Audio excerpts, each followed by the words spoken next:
नमस्कार प्रिय छात्र छात्राओं, मैं महेश चंद मीणा से आचार्य भूगोल बाबू शोभाराम राजकीय कला महाविद्यालय अलवर। प्रिय बच्चों, आज का जो हमारा वीडियो है उसमें हम अध्ययन करेंगे मृदा पार्श्व चित्र के बारे में, अर्थात सोइल प्रोफाइल के बारे में। पिछले वीडियो में हमने मृदा को प्रभावित करने वाले कारकों का अध्ययन किया, जिसमें मुख्य रूप से आपका जलवायु, धरातल का ढाल, समय काल, वनस्पति आदि थे। आज जो अध्ययन होगा मृदा पार्श्व चित्र का, उस पार्श्व चित्र का तात्पर्य क्या है, सबसे पहले उसको देखते हैं।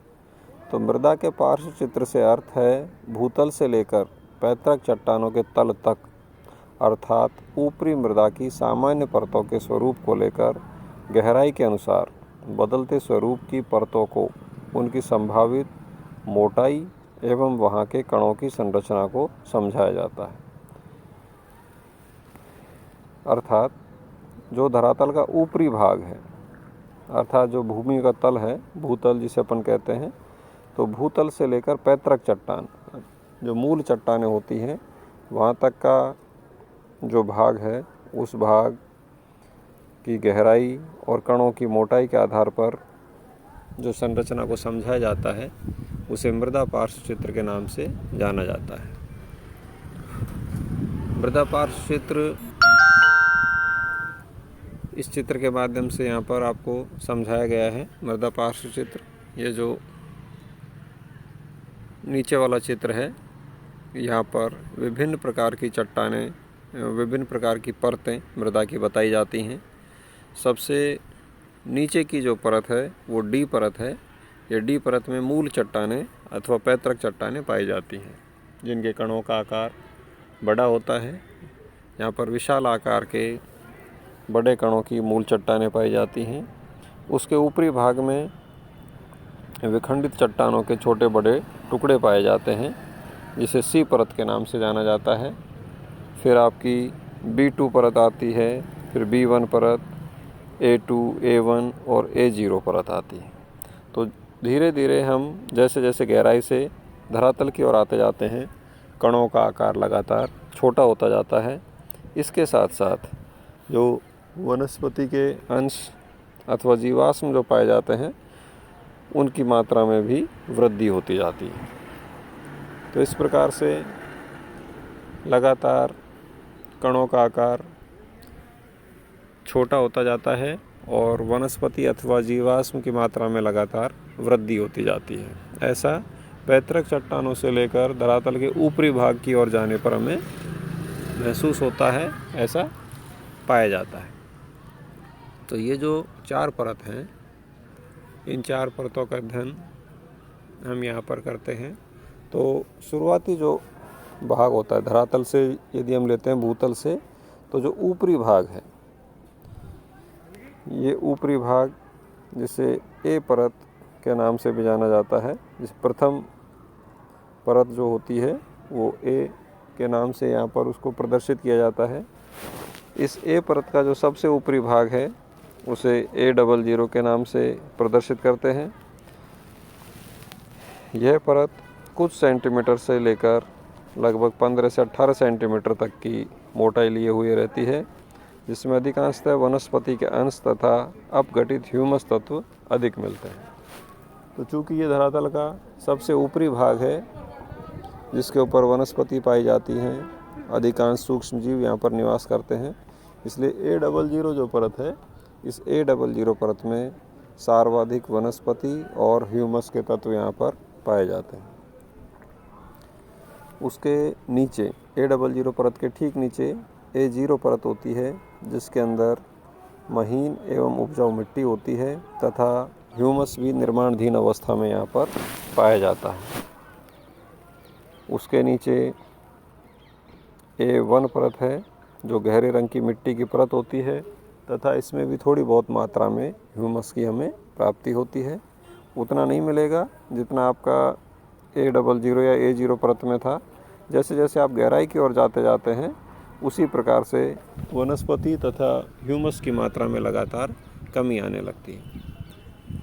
ए परत का जो सबसे निचला भाग है वह है A2 तथा A3। ये जो परत है A2 और A3 ये प्राय हल्के रंग की परत होती है तथा उष्ण तथा आर्द्र भागों में, उष्ण अर्थात गर्म तथा आर्द्र जहाँ पर नमी की मात्रा अधिक रहती है, तो इन क्षेत्रों में लीचिंग तथा लेटेराइटीकरण का इसमें प्रभाव देखा जाता है। घास के प्रदेशों में धूसर तथा भूरी मिट्टी A2 तथा A परत में पाई जाती है और इस परत में ह्यूमस की मात्रा बिल्कुल नगण्य पाई जाती है। बहुत कम यहाँ पर ह्यूमस की मात्रा पाई जाती है। या यूँ भी कह सकते हैं कि A परत का जो निम्नतम भाग होता है A2 और A3, यहाँ इसके नीचे ह्यूमस की मात्रा मिट्टी में हमें नहीं मिलती है। A परत के बाद में जो दूसरी परत है वो है B परत। ये दूसरे नंबर की परत है। धरातल से नीचे की ओर जाते हैं तो दूसरे नंबर पर B परत आती है। इस B परत का जो सबसे ऊपरी भाग है वह B1 परत है, जिसमें मध्यम रंग की लवण युक्त तथा मोटे कणों वाली मिट्टी हमें पाई जाती है। अब लगातार जैसे जैसे हम नीचे जाते हैं वैसे वैसे कणों का आकार बड़ा होता जाता है। उसके बाद में B1 के नीचे जो परत होती है वह होती है B2 परत। यह परत विविध लवण, क्षार तथा खनिजों के एकत्रित होने से अर्धविकसित मृदा का क्षेत्र है और इसका जो निम्नतम भाग है B परत का वह है B3, जिसमें पैतृक चट्टानों के मोटे कण तथा अर्धनिर्मित मृदाएं पाई जाती हैं। कणों का आकार लगातार बढ़ता हुआ जाता है और जो मृदा है विकसित से अल्प विकसित रूप में यहाँ पर नीचे की ओर हमें मिलती है। B परत के नीचे C अथवा तृतीय जो परत है वो C परत है, जिसमें अपक्षय युक्त चट्टानी टुकड़ों सहित मिट्टी की निचली परत होती है जो ह्यूमस रहित होती है, अर्थात इसमें किसी भी प्रकार से ह्यूमस का अंश नहीं पाया जाता। ना किसी प्रकार का वनस्पति ना ही किसी जैविक जगत का अंश यहाँ पर पाया जाता है। इसे आंशिक अपखंडित चट्टानी क्षेत्र भी कहा जाता है। आंशिक अपखंडित अर्थात पूरी तरह से जो मूल चट्टानें हैं वो मूल चट्टानें यहाँ पर अपखंडित होने की वजह से चट्टानों के बड़े बड़े टुकड़े यहाँ पर पाए जाते हैं। और जो अंतिम परत है धरातल के नीचे वह अंतिम परत है चतुर्थ परत D परत। इस परत में ठोस तथा कठोर चट्टानी भाग 1 से 1.5 मीटर की गहराई के पश्चात मिलता है। यहाँ पैतृक चट्टानें पाई जाती हैं जिनमें दरारें भी हो सकती हैं और इन्हीं दरारों के माध्यम से चट्टानों का अपक्षय प्रारंभ होता है और इस अपक्षय के फलस्वरूप चट्टानें धीरे धीरे विखंडित होकर C परत के रूप में विकसित होती है। C परत का और अधिक विखंडन होने से B परत होती है, जिसमें मोटे कणों की मिट्टी पाई जाती है और उसका लगातार अपक्षय होने के पश्चात जब महीन कणों वाली मृदा मिलती है तो वह हमें A परत में मिलती है, जिसमें महीन कण की मृदा के साथ साथ वनस्पति तथा जैविक जगत के अंश भी अधिक मात्रा में पाए जाते हैं।